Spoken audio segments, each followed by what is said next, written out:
The Widow's Oil Still Flows, a modern-day parable of faith and provision.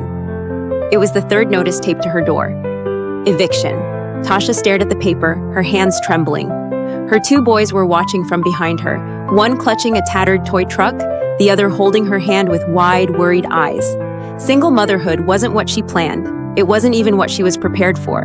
But life had taken its turns. Her husband gone in a car accident, the hospital bills never ending, and the job she once had disappearing during a wave of layoffs. Now, she had $23 to her name, a pantry with half a jar of peanut butter, and no idea how she'd make it through the week. That night, after the boys were asleep, Tasha sat at the kitchen table and did something she hadn't done in months. She opened her Bible. It fell open to the 2 Kings 4, the story of the widow and the jar of oil. "Tell me, what do you have in the house?"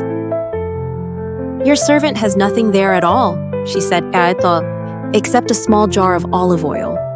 2 Kings chapter 4:2. Tasha stared at the verse. A jar of oil.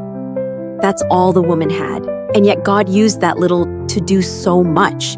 She whispered through tears, "Lord, I don't have much, but I give you what I do have. Please, show me what to do." Then she remembered something. In the back of her cabinet was a nearly forgotten bottle of lavender oil, a gift from her grandmother. She used to make lotions and body oils with her before life got too heavy. Tasha got up, found the bottle, and ran her fingers over the label. An idea stirred in her spirit, faint but persistent. She stayed up late watching DIY tutorials and writing out simple ingredient lists. In the morning, after dropping the boys at school, she walked to a discount store and bought small plastic jars, mixing bowls and shea butter, just enough to make a small batch of body balm. By the weekend, she had 8 jars ready.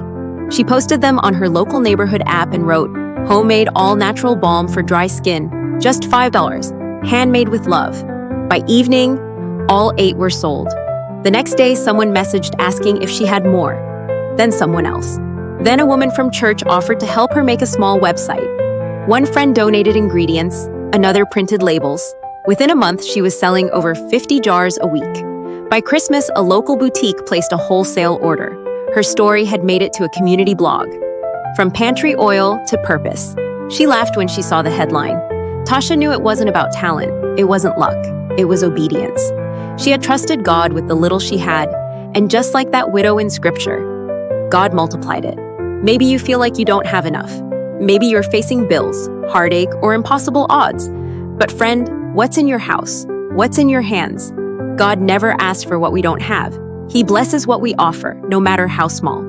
And if you listen closely, you'll find that the oil still flows. You just heard "The Widow's Oil Still Flows" on the Inspirational Story Room. Share this with someone who needs to be reminded. God can use whatever you have to work a miracle.